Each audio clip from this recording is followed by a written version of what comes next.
Hello friend, welcome to easy learning. इस video में हम बात करेंगे टाइम एंड वर्क के कुछ क्वेश्चंस जो एग्ज़ाम लेवल के हैं। ठीक है, देखिए मैं आपको एक बात बता दूं कि टाइम एंड वर्क के जो सवाल होते हैं उनको सॉल्व करने के तरीके कितने होते हैं वो मैं आपको बताता हूँ। देखो, एक तो हम एलसीएम मेथड से सॉल्व करते हैं।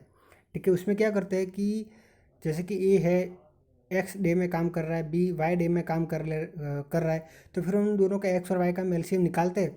फिर हर एक की इफ़िशिएंसी निकालते हैं कि पर डे कितना काम करता है और उस हिसाब से सॉल्व करते हैं। ठीक है, कई बार क्या करते हैं, हमें डे दिया हुआ है तो उनका हम रेशियो निकालेंगे और डे का रेशियो का जो रिवर्स होता है वो उनकी इफ़िशिएंसी का रिवर्स हो जाता है। जैसे कि मान लो ए और बी जो है, एक मिनट चलिए हम थोड़ा ब्लैंक पेज में करते हैं। ये मेरी आईडी है जहाँ पे आप अपने सवाल जो है वो भेज सकते हैं। तो देखिए, मैं ये कह रहा था कि मानो ए और बी जो है, ए है 15 दिन में काम कर रहा है, बी जो है वो 10 दिन में काम कर रहा है, तो इनका डेज का रेशियो हो गया 3:2। ठीक है, लेकिन इनकी इफिशिएंसी का रेशियो की मैं बात करूँ तो 3:2 नहीं होगा, वो होगा 2:3। ठीक है, अब टोटल वर्क निकालना है, वो मैं कैसे निकाल सकता हूँ? तो टोटल वर्क हमेशा याद रखना है इफिशिएंसी इनटू डे। जैसे कि ए की इफिशिएंसी है 2, टाइम लग रहा है 15 दिन, तो 15 × 2 30 इसका हो गया वर्क, टोटल वर्क, ये 30 यूनिट वर्क हो गया। बी का इफिशिएंसी लेता तो बी की इफिशिएंसी 3 है और उसको टाइम लग रहा है 10 डेज, मतलब कि 30, फिर भी 30 आ रहा है। ठीक है ना, टोटल वर्क सेम ही रहने वाला है। तो इफिशिएंसी इंटू डे करेंगे तो हमें टोटल वर्क मिलता है, डे का रेशियो लेते हैं और उस रेशियो का हम रिवर्स करते हैं तो हमें इफिशिएंसी का रेशियो मिलता है। ठीक है ना, आपको समझ में आ गया होगा। चलिए अब बढ़ते हैं हमारे सवाल की ओर। पहला सवाल है, A and B can complete the work in 12 days together. B and C can complete the same work in 15 days together and A and C can complete that work in 20 days together. Pre का बहुत ही common सवाल, SBI clerk की pre हो तो ये सवाल आप उम्मीद कर सकते हो। ठीक है, ये बेसिक सा क्वेश्चन ऐसे ही आना है, बस आपको ज़्यादा से ज़्यादा स्पीड में बना देना है। ठीक है, तो क्या करते हैं हम इसमें एलसीएम मेथड का यूज़ करेंगे। एलसीएम लेंगे तो देखिए, ए और बी को 12 दिन लग रहे हैं, बी और सी को 15 दिन, ए और सी को 20 दिन। इन तीनों का 12, 15 और 20 का एलसीएम मैंने निकाला 60। ये हो गया मेरा टोटल वर्क। याद रखना एलसीएम क्या होता है, हमेशा टोटल वर्क। तो 60 यूनिट मेरा टोटल वर्क हो गया। ए और बी 12 दिन में काम कर रहे थे, मतलब कि एक दिन में 5 यूनिट काम कर रहे ए और बी। बी और सी एक दिन में 4 यूनिट काम करे, 60/15 तो 4 आ जाएगा। ठीक है ना, ए और सी 20 दिन में काम कर रहे, मतलब पर डे 3 यूनिट काम कर रहे हैं। इनको मैंने सम किया तो ए भी 2 बार है, बी भी 2 बार है और सी भी 2 बार है, तो 2 को कॉमन निकाला, A plus B plus C is equal to, इनकी इफिशिएंसी का सम किया तो 5 + 4 + 3 मतलब 12 आ गया। तो ए प्लस बी प्लस सी कितना हो जाएगा 6, मतलब कि ए बी और सी एक दिन में 6 यूनिट काम कर रहे हैं। लेकिन हमें पूछा कि in how many days A can complete the same work alone, तो मुझे क्या करना होगा, ए की इफिशिएंसी निकालना होगा। ए बी प्लस सी तीनों की इफिशिएंसी 6, मतलब बी और सी की इफिशिएंसी उसमें से घटानी है। बी और सी की इफिशिएंसी 4 यूनिट है, 4 यूनिट मैंने निकाल दिया तो कितना बचा 2 यूनिट, मतलब ए एक दिन में 2 यूनिट काम कर रहा है। तो ए को कितना डेज लगेगा 60 यूनिट काम करने में, तो 60/2 मतलब 30 दिन, मतलब total work divided by efficiency करेंगे तो उसको कितना दिन लगेगा वो हमें मिल जाएगा। ठीक है, आगे देखते हैं। A alone can complete the piece of work in 8 days. Work done by B alone in 1 day is half of that of the work done by A alone in 1 day. In how many days can work be completed if A and B work together? तो यहाँ पे ये line simple है, लेकिन ये जो second वाली line है उसको अच्छे से समझना है।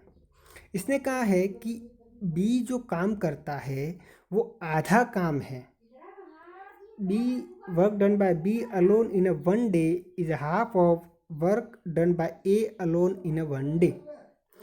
A एक दिन में जितना काम कर रहा है उसका आधा काम B एक दिन में कर रहा है। मतलब कि मान लो कि एक जो है एक दिन में 2 यूनिट काम कर रहा है, तो B कितना यूनिट काम कर रहा है 1, मतलब कि B की इफिशिएंसी आधी है। क्यों? और टाइम तो इन्होंने सेम कहा, 1 डे। ठीक है ना, फिर से समझिएगा, इन्होंने टाइम सेम बोला है, 1 डे। एक ही दिन में ए जितना काम कर रहा है उसका आधा काम बी कर रहा है, मतलब कि उसकी इफिशिएंसी आधी हो गई। ठीक है ना, बी जो है वो 2 यूनिट काम करता है तो ए कितना काम करेगा, सॉरी थोड़ा सा उल्टा हो गया, ए जो है वो 2 यूनिट काम करता है, तो बी कितना करेगा, 1 यूनिट काम करेगा। तो अब समझिए कि ए और बी और ए का इफिशिएंसी का रेशियो की मैं बात करूँ तो ए जो है 2 यूनिट काम करता है तो बी 1 यूनिट काम करेगा, और इसी को हम बोलेंगे इफिशिएंसी रेशियो। टोटल वर्क कैसे निकलेगा, इफिशिएंसी इनटू डेज। तो अब इफिशिएंसी किसी की भी ले लो, किसी एक की, मैंने मानो कि बी की इफिशिएंसी ले ली, क्यों ली, क्योंकि हमें पता है कि ए की ले ली, क्यों, क्योंकि हमें पता है कि ए को अकेले काम करने में कितना दिन लगता है, 8 दिन। तो इफिशिएंसी मैंने लिया 2 और डे लिया हमने 8, तो 16 जो है वो टोटल वर्क हो गया। ये क्या हो गया, टोटल वर्क, ये यूनिट है। तो ए और बी को कितना काम लगेगा, टोटल वर्क है 16, इन दोनों की ए और बी की इफिशिएंसी सम करेंगे तो मतलब 3 यूनिट पर डे काम होगा, तो इतना डे इनको लगने वाला है, 16 डिवाइडेड बाय 3। आगे देखते हैं question number 3। 3 person A B C can do a job in 12 days, 18 days, 24 days respectively. They started working together and after working 4 days A and C leaves the job. Find in how many days B will complete the remaining job. तो देखिए क्या बोला, तीनों का कितना दिन लगते हैं इंडिविजुअली, वो भी इन्होंने बताया है। तीनों ने स्टार्टिंग में तीनों ने स्टार्ट किया साथ में काम करना। 4 दिन के बाद ए और सी तो चले गए, बचा कौन, बी। तो वो बचा हुआ काम बी अकेला करेगा, और वही बताना है कि in how many days B will complete remaining job. Remaining job जो बचा वो काम हमें बताना है। तो हमने एलसीएम निकाल दिया, ए को 12 दिन, बी को 18 दिन और सी को 24 दिन। एलसीएम निकला 72 यूनिट। तो 72 यूनिट क्या हो गया हमारा टोटल वर्क, तो 72 डिवाइडेड बाय 12 तो कितना आ गया, 6 यूनिट पर डे। ए की इफिशिएंसी, बी की efficiency 4 unit per day, C की इफिशिएंसी 3 यूनिट पर डे। ये 3 कैसे आया, तो 72 डिवाइडेड बाय 24, ठीक है। उसी तरीके से ये 4 6 3 आया। टोटल वर्क कितना था, 72 यूनिट। अब 4 दिन तो सबने काम किया, तीनों ने काम किया, तो तीनों की इफिशिएंसी का सम करेंगे तो 13 आ जाएगा। तो 13 इंटू 4 मतलब कि 52 काम तो 4 दिन तक हो गया था। तो बचा था कितना काम, 72 काम था, 52 हो गया था, 20 काम बचा था, 20 यूनिट। अब वो अकेला बी करेगा, तो बी को कितना टाइम लगेगा वो 20 यूनिट करने में। तो टोटल, अब हमें पता है कि डे कैसे निकलता है, टोटल वर्क जो भी करना है डिवाइडेड बाई इफिशिएंसी। तो करना था काम बी को 20 यूनिट, इफिशिएंसी बी की थी 4, तो 20/4 कितना आ गया 5 डेज। तो बी को 5 दिन लगेंगे और वो बचा हुआ काम करने के लिए। अब ये पूछता कि बी ने टोटल कितने दिन काम किया, टोटल कितने दिन काम किया बी ने, तो देखो रिमेनिंग काम करने के लिए 5 दिन लगे और आगे 4 दिन भी काम किया था, मतलब टोटल 9 दिन लगे बी को। अब इसी सवाल में केवल इतना पूछता कि how many days B work, तो बी ने कितना दिन काम किया, तो 9 दिन होते, लेकिन बचा हुआ काम करने के लिए बी को कितना टाइम लगेगा, 5 दिन। Question number 4. 2 person P and Q can do the job in 24 days together. P can do the same job in 60 days alone.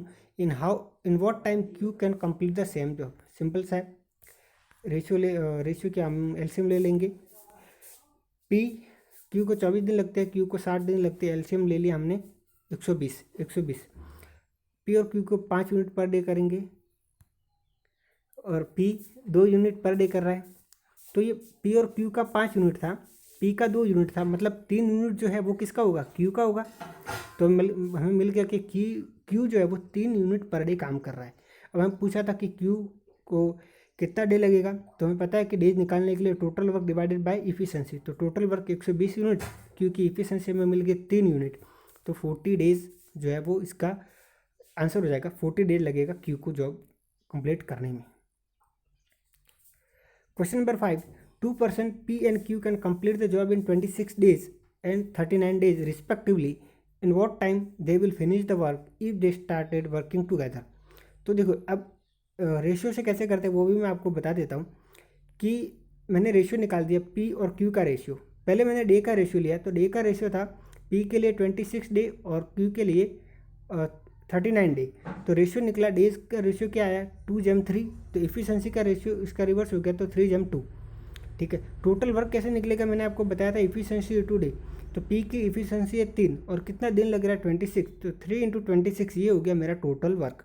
इन्होंने पूछा था कि P और Q दोनों काम करेंगे तो कितना दिन लगेगा, तो टोटल वर्क था 3 × 26। ठीक है, 3 × 26। P और Q साथ में काम करेंगे तो पर डे कितना काम होगा, 5 यूनिट, 3 + 2 5 यूनिट, 5 यूनिट।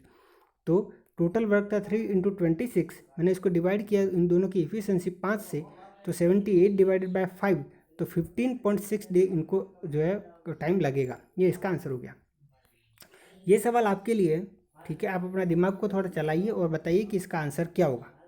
ठीक है, आई होप कि आपको ये वीडियो पसंद आया होगा। वीडियो पसंद आया है तो दोस्तों लाइक कीजिए, अपने दोस्तों के साथ शेयर कीजिए और इस चैनल को सब्सक्राइब भी कर लीजिए। Thank you very much.